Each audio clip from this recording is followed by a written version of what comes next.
أعوذ بالله من الشيطان الرجيم بسم الله الرحمن الرحيم الحمد لله وبه نستعين عليه التكلان الحمد لله على الآلاء والشكر له على النعمة إله الأرض والسماء والصلاة والسلام على إمام الأنبياء وسيد الأولياء سيدنا ونبينا محمد وعلى آله وأصحابه البررة الأتقياء والتابعين لهم بإحسان إلى يوم الجزاء أما بعد السلام عليكم ورحمة الله وبركاته.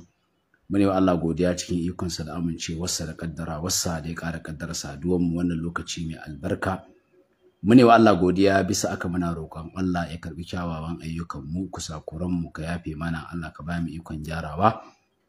Allah ka nuna mana gaskiya a duk inda take, Allah ka ba mu ikon binta, Allah ka nuna mana ƙarya a duk inda take, Allah ka ba mu ikon guje mata. ‘Yan uwa masu albarka waɗanda suke tare da Alkanawi cikin wannan lokaci, cikin wannan feji, ine muku fatan alkhairi. Ina kuma roƙon Allah subhanahu wa ta'ala ya datar da ku da alkhairi a duk inda kuke. Kamar yadda masu bibiyan mu suka sani, wannan sallah da take tunkaro mu cikin ikon Allah, mun yi abubuwa da ba mu taɓa yi ba gaskiya. Wato ni karan kaina wannan darasi ne Allah ya yi min. Allah ya nuna min cewa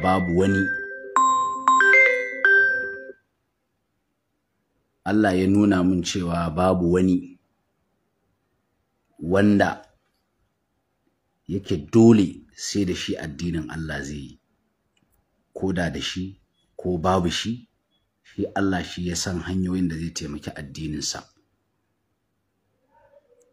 Saboda wannan batu na marayu abu ne na addini, waɗanda suke taimakawa suna yi ne don addini, lada suke nema, aljanna suke nema, biyan bukata suke nema.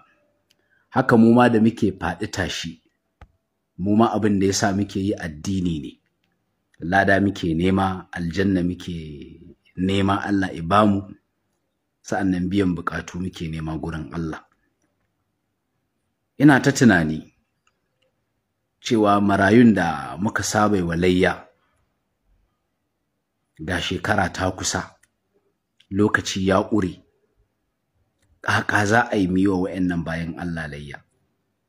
Sai Allah ya nuna ikonsa, saboda ni ba ni da lafiya, ina ganin to shikenan tunda ai ni nake kai kawo tare da ƴan uwa da suke taimaka min, sai naga to gashi shekara ta kewayo, ƙaƙa za a yi. Sai Allah ya nuna ikonsa, Allah ya karantar da ni wani darasi wanda na ƙara gamsuwa da shi bayan na gamsu dama, na ƙara nutsuwa da shi bayan na san haka ne.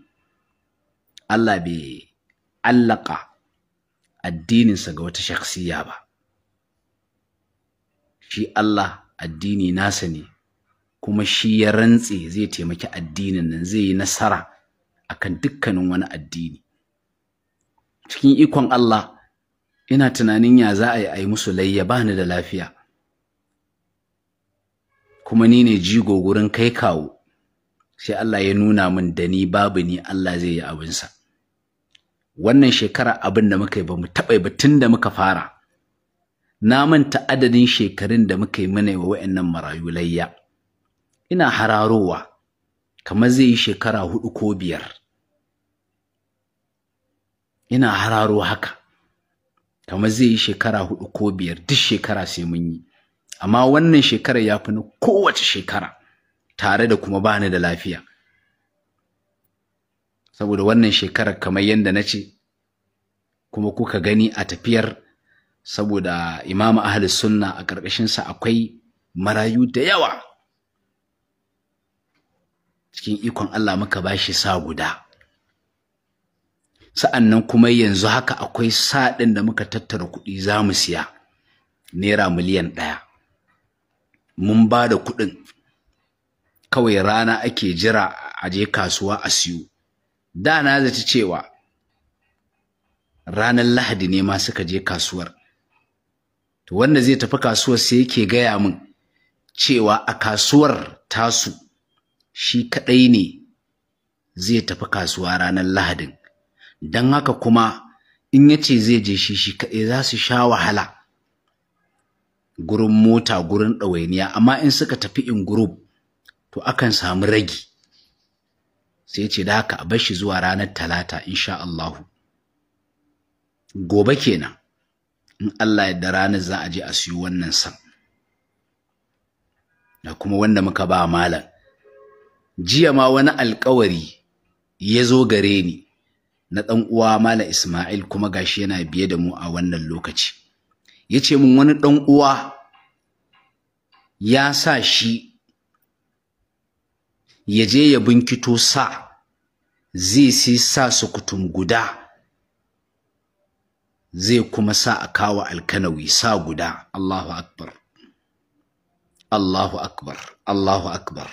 Sa guda sukutum guda, wanda insha Allahu na san zuwa yau gobe an yi abin da aka yi an gama in Allah da to wannan yin Allah ne. Da ni ba ni Allah zai yi. To kuma akwai wani abu daɗin daɗawa. Bawan Allah nan da ya ba mu sa, to ya aiko da kuɗi naira 600,000 bayan sa ɗin da ya ba mu. Sanda muka kai wa Malam Abdullahi kenan. To bayan wannan san ya aiko da kuɗi naira 600,000. Ya ce gashi duk abin da muke ganin za a yi mi da wannan kuɗi. To tunda ya aiko da kuɗin sai ne wani tunani. Marayun nan bayan an yi sallah ko cikin hidindimin sallah a tara su waje ɗaya, a yi musu nasiha, a ja hankalinsu, sa'annan a yi musu abinci mai rai da lafiya a raba musu. To wannan na shirya yi da wannan kuɗi, wanda cikin ikon Allah akwai ɗan uwa Malam Ibn Mukhtar, wanda cikin wannan kuɗi na tura masa naira 250 ne. Tsaya mu gani idan ina da wannan ɗin, ina da wannan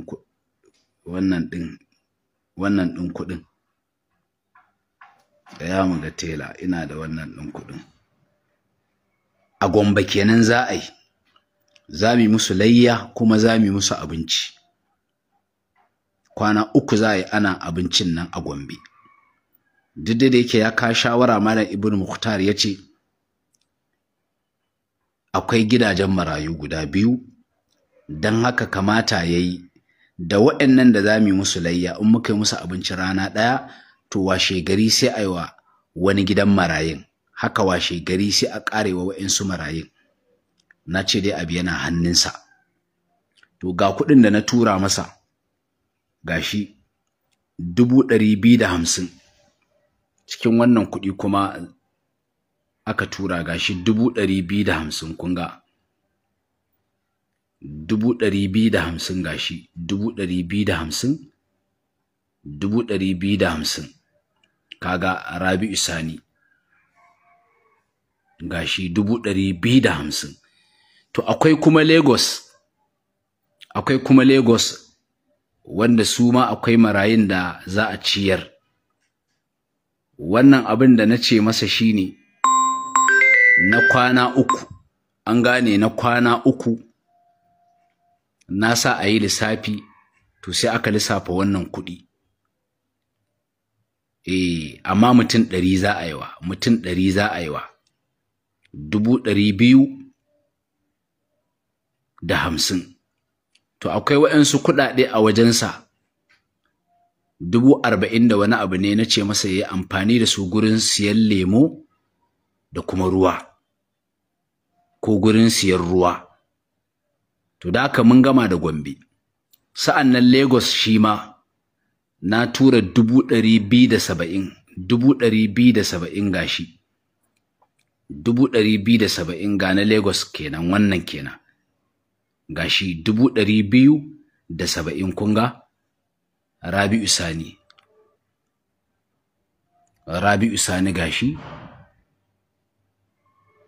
gashi na tura 200,000 shi kuma da 70. A cikin 600,000 kaga in muka hada 400,000 kenan ya kama an gane kai ya wuce 520 kenan, can 250 nan 270. To kaga shingin nawa kenan a ciki? Ya kama shingin 80,000 kenan ya rage. To 80,000 ba zai kai mana mu yi wa marayun nan Kano wannan abinci ba, don na sa a yi abinci na mutum 200, duk da yake ba mu gama tattaunawa an yi matsaya ba, na 200 mutane 200, amma tsaya mu gani akwai kalar abincin da aka turo min na nan na Kano kenan. Ku yi haƙuri da Allah, kun ga an turo min kalolin abinci, kun gan su a nan da za a yi wa wa'annan. Ya salamu, ku yi haƙuri. Ku yi haƙuri, wannan an turo min kala abincin, aka ce na zaɓa wanne za a yi, to sai na zaɓi wannan, kun ga. Sai na ce a yi musu wannan saboda na ga wannan kamar ya ɗan fi. Sai na ce a yi musu wannan, amma babu batun nama. Ina ganin ko a cikin na layya za mu ɗiba, sai na ce a yi musu wannan. Wannan na zaɓa. To wannan ɗin kuma da na zaɓa aka ce 2,000 da nawa ne? 1,200. 1,200. To dai na ce su ban mana a 1,000, kaga 200,000 kenan na mutum 200. 200,000 kenan. To ƴan uwa dai a gurguje ga dai kuɗin da bawan Allah nan ya kawo, kun gansu. Kun gansu naira 600,000 ga su. Naira 600,000. Naira 600,000. Naira 600,000 kun gansu. Naira 600,000. Naira 600,000 ga su. Allah ya saka masa da alkhairi. Allah ya yalwata arzikinsa. Wani baba ne da ke zaune a ƙasar Saudiya, ya ba da sa sukutum guda, sa'annan ya ba da wannan kuɗi 600,000, ya ce duk abin da ake ganin za a yi da su a yi da su.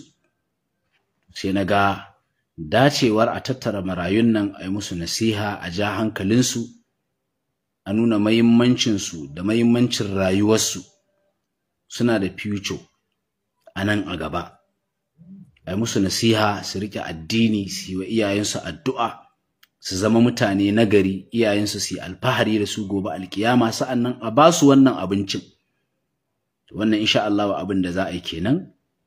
Za mu ƙara a kuɗinmu da muke kakkarɓa a wajen jama'a, ko kuma mu bi wa'yansu wa'yanda muke tare da su, mu ƙara ya cike. Kamar yadda na faɗi haka, muna neman kenan naira 120,000 yanzu. 120,000 muke nema kenan, mu ƙara akan 600,000 ya zamanto an yi abinci na kwana 3 na mutum 100 a garin Gombe. Bayan mun sai musu rago already, na ba da kuɗin ragon ga Ibn Mukhtar tintini. Ragon naira 230,000. 230,000 na tura masa da kuɗin rago, cikin abubuwan da muke tarawa kenan. To bayan kuɗin ragon ne sai na ƙara tura masa da 250,000 shine na abinci mutum 100 kwana 3 a yi. Sa'annan kuma wannan shi kuma ban kai kuɗin ba, wannan na abincin da na nuna, sai sun yarda cewa za su yi mana a 1,000 kenan, sai mu tura musu 200,000 a ciki kenan. Sa'annan a Lagos kuma ba a ce babu kaya, a ce kayan lemo ko ruwa babu shi, iya abincin na mutum 100. Lagos ya fi tsada. Iyaka abincin na mutum 100 naira 270 ne, ina ganin da 70 ne ko da nawa, na manta ko da nawa da na tura. Na dai nuna wannan ɗin, tela ɗin, kwa gani. To ina ganin wannan shine. Waɗanda suke bayarwa alhamdulillah suna da aminci kuma suna da yadda. Muna haskawa ne saboda ‘yan uwa su ma masu sha'awa su ga inda ake aikin alkhairi, su ma su ɗauɗa marayi. Wannan shine wa fi zalika falyatanafasul mutanafisun. anan ake tsere gurin samun aljanna, anan ake tsere gurin faranta marayu. Da haka dai yanzu a takeice ina jin muna da sa guda biyu in ɗayan ya zo da za mu yi wa marayu layya, da wanda muka haɗa muka siya miliyan 1 da kuma can da muka siya rago muka kai Gombe. Sa'annan kuma da wannan kuma akwai raguna da za mu ƙara siyowa guda 2. Da haka dai har yanzu ƙofa a buɗe take zuwa kafin sallah. Allah subhanahu wata'ala ya bada ikon taimakawa. Akwai account number na Facebook shine na Idris Ilyasu Idris. Zan karanto account number din sai kuma yanzu na tashi na je, akwai inda zan je yanzu insha Allah. Zan karanto account number din gashi wanda muke amfani da shi a Facebook gashi 00 38 81 29 22. Gashi nan za ku ga an sa Idris Ilyasu Idris 00 38 81 29 22. Access Bank Idris Ilyasu Idris. Kuma in kuka bibi page nan za ku ga an yi posting din wannan account din. Allah subhanahu wata'ala ya karba mana da mu da ku duka. Allah ya sa ya zamanto shine sanadiyar tsiran mu gobe alkiyama. Subhanakallahumma rabbana wa bihamdika nashhadu an la ilaha illa anta nastaghfiruka wa natubu ilaik. Assalamu alaikum wa rahmatullahi wa barakatuh.